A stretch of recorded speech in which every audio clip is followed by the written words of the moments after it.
and Politics show. Would like to welcome Bob Whitcomb in. Hello, Kate. Appreciate you joining us this Friday. It's been a busy Friday afternoon here in the studio.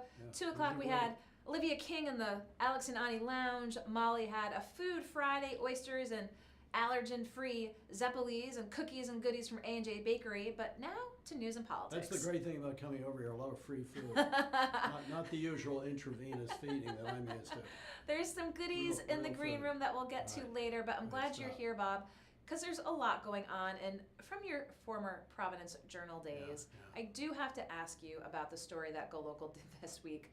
Columnist Mark Patinkin, his Instagram alter ego. Social media stuff. Is this indicative of the pitfalls of social media? Well, yeah, I was just very surprised that Mark, who has been very pleasant with me, very congenial, I was surprised he would say those things on social media, not realizing it could bite him back. It's out there forever.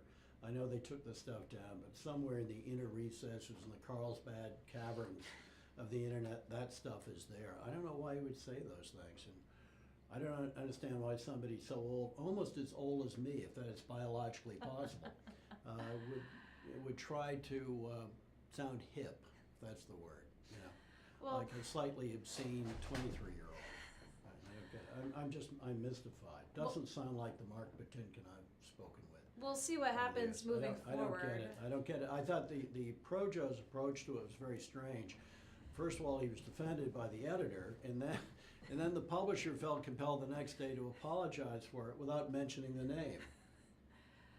Without mentioning the name of the perpetrator. So the whole thing was very strange. I guess it was a huge blowback.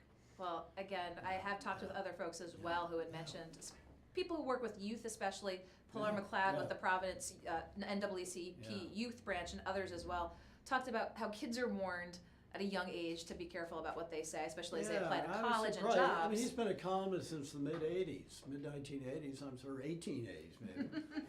And I'm just surprised he would say those things online. I mean, we all say things we regret. I've said a few things I've regretted on social media too, but they're usually about, about politics, policy, something like that. Maybe the occasional ad hominem attack, but and then defensive recoil, but not that kind of language. It's too bad. Well, I think it was a mistake, and I think he realizes it. Get your take on it here while we have you here. I just don't understand why the publisher didn't mention his name, since everybody would quickly find out what the name was. I mean, it's just I don't know, very very strange, unimportant. In geological time. Or even meteorological time. In geological terms. And speaking of time, and speaking of taking time to digest things, I had you in here right after Matt Brown had announced that day that he is eyeing, again, exploratory committee hasn't fully tossed the hat in yet, but really eyeing it. Yeah, I think he could win. I think he could run as independent, considerably win. Everything's sliced up, without the instant, what do they call it? Not recount. Runoffs. Just a runoff, which I favor. I like the instant runoff system, which they've been debating in Maine for a long time, as you probably know. But I think he could win. He's very personable. He's quite articulate, quite charming. He's got some charisma, a lot more than Alan Fung. For example, the mayor of Cranston was very likely to be the Republican nominee.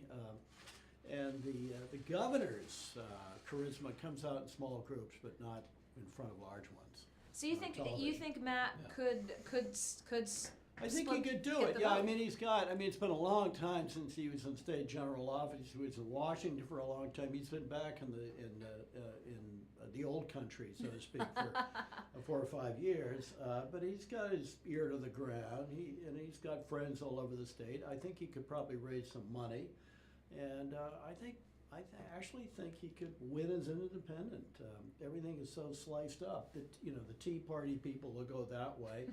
One of the problems of Mayor Fung is as Scott McKay over at Rhode Island Public Radio and other people notice, I think you people know, is that the people who turn out, primaries tend to be the more extreme types. So the Tea Party people, the gun nuts and that crowd, a lot of them from kind of what I call Appalachian Rhode Island, which is West Greenwich, Exeter, Burrillville stuff. Very very right wing. They tend to like people like Joe Trillo, might run it as independent himself. But this is going to make it tough for Mayor Fung. He has to sort of appeal to them, but then he has to get win in the general election. So. Well, speaking of primaries, it's really tough. We had Bob Flanders in this week. We've had Representative Bobby Notarillo in before, both eyeing the GOP nod in the U.S. Senate race. So, Bobby Notarillo came out against Flanders taking money from both Democrats and Republicans. Right. And Flanders came in and was unabashedly bipartisan and said, I'll work across the aisle. I said, can you get out of the primary? Flanders is really sort of kind of a chafy Republican, basically. His problem would be a lot of people will vote against him if he gets the general election, which I think he will, because they're afraid of adding to the Republican caucus. They don't want Mitch McConnell to be the leader of the Senate again. So I think it's kind of what happened with Link Chafee when people voted for Sheldon Whitehouse instead of Link. Link, they might have liked Link. They may have even preferred Link in many ways, but they didn't want to add to the Republican control. They didn't want to. Was anybody but Lott? Was that? Yeah. So I think that's so. I think it's actually a very interesting year. One can get bored with politics and its relentlessness, but I think all these independent candidates are very interesting. And then, of course, the Democratic Party here and in California and some other places is leaning further and farther left. Gina Raimondo is really an old-fashioned kind of Truman Democrat, basically, kind of lunch pail Democrat. But the progressives, who are more Bernie Sanders, Elizabeth Warren, they're going to, they present a serious problem to the governor. But let's talk, national politics. You talk about a lot of the party turning left. But let's talk about the Democratic Party maybe turning right. Connor Lamb, Pennsylvania, Well, yeah, Trump I think they're country. learning. I think there's a progressive, then there's a sort of pragmatism. And Connor, what's his name, Lamb is very much kind of a throwback, really, kind of Truman, Roosevelt, socially liberal on economics, protect the social safety net, pro-union. On the other hand, he's quite avidly opposed to abortion. And he's very leery of, liberating or liberalizing immigration rules. He would be a very conservative Democrat. He would be a Republican here. He might be. Even though the Republican Party, in Rhode Island is, moving right too. It's, things have changed a lot. You look at the voting pattern in the 2016 election, those towns in Rhode Island that voted for Trump, it's almost an image of the country, the coastal area voting blue, the hill area, the inland hills voting red. Well, we'll see what happens here in Rhode Island, but let's talk a little bit about D.C. and the shakeups in the Trump administration. Yeah, wild. Firing by tweet, it was interesting. Firing by tweet, right? Don't tell them. It's like the guy was at Texas Instrument who fired 2,000 people by email about 10 years ago. Then he was fired himself, so there is a God. Well, Jennifer Lawless down at American on Tuesday when she Skypes in pointed out how much of a polar opposite of a tactic for the president who very publicly in person would fire you on The Apprentice. Right, you're fired. And now people are let go and they find out by tweet and he tells them 3 hours later. apparently he doesn't like, this is true for a lot of bullies, he actually doesn't like to do a lot of this stuff in person. I was always brought up when I was in a position to fire people, always fire them, praise them remotely, fire them in person. He doesn't like to do that, which is a huge characterological flaw, which of course the only characterological flaw that he has, I should say that. But yeah, it's a terrible way of working because it's going to be very difficult for him to get good people to work for him. So he's basically been reduced to getting these sort of TV stars like Larry Kudlow, who's always wrong. The economist in quotes. Who, by the way, had a great, I put at the top of my column this quote from him. In December of 2007, he said he denounced the pessimistas, he called them, and he's pretty clever at coming up with these phrases. Pessimista. He said pessimistas, who said the economy was going to go into recession. Of course, this was about 3 months before the collapse of Bear Stearns, and 7 or 8 months before the crash. So, almost all of his predictions have been wrong. We talk a He's lot. the new economic advisor, but he's good on television. Has very nice suits. So we're seeing what's coming out of D.C. and obviously the big question coming out now is where is Mueller at? And looking at Trump Inc., if you will, dealings with Russia. I mean, is this the that we've gotten an indication that the heat really is on the president and his operations himself Yes, this the week. problem is, but he still hasn't directed the government, the FBI, the CIA, and everything to really fight back. The reason is very clear. There are two reasons, and at least one and two reasons interwoven: blackmail from his activities in Russia, and purely financial connections. He's gotten a lot of money from them over the years. The whole Trump organization has. So this is corruption. There's been tons of collusion, and he doesn't know how to deal with that because Putin's got stuff in him, and Putin kills people. He has people murdered, and he's a tough guy. And I think Trump's terrified of him. Well, frankly. and when we talked with Yeah. Lawless, that was her thought on Tillerson's ouster, because he basically agreed with Theresa May that the Russians had their hands in the assassination over in London. Putin tried to murder those people. He's had other people murdered. He thinks nothing of it. He's not a hot murderer. He's a cold murderer. It's like Raymond Patriarca or something like that. He kills people all the time. Does Trump not Trump and does the Trump administration survive this? I don't think Trump will serve out his term. Okay. Yeah, but I could have pie all over my face, and I realize. Matt Brown could win. Trump not serving out his term. Yeah. I think there's too much baggage, but. I always want to get your take on politics, but let's. I want to talk about mold. You want to talk about mold? Right. You read my mind.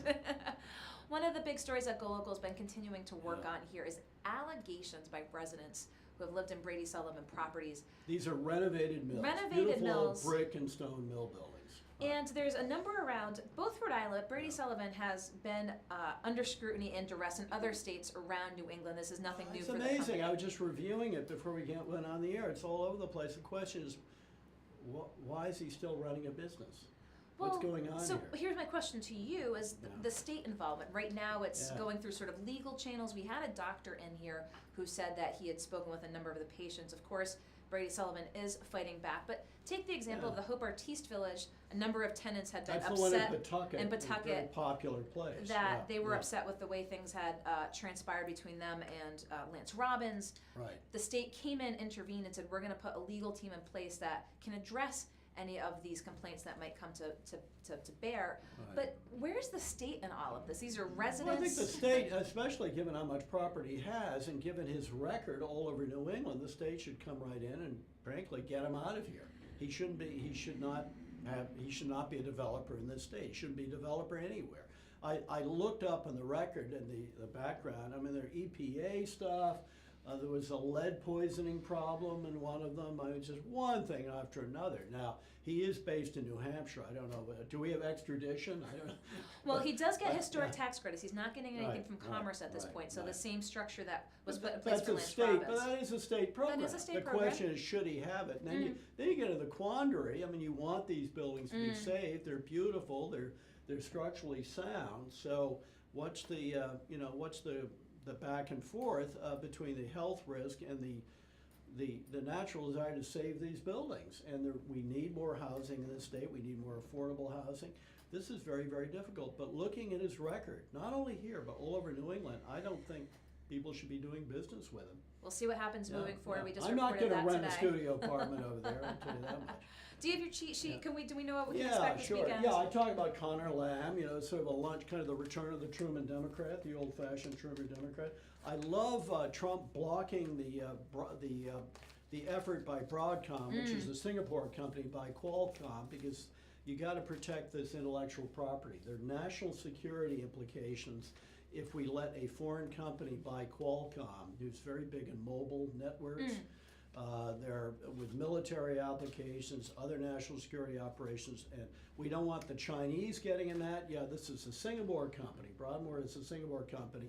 But, China is a huge power, ever-increasing power in East Asia, Which you write about regularly, your concerns pertaining to Chinese-American relations. I've been worried about that. Confucius Institute. Okay. Hello, URI. It's a URI, too. Yes, They've got to get rid of those people. And the other thing I'm touting, I've done some reading about all these power failures we've had. It's just not every other tree is falling over. One almost hit you. I know all about that.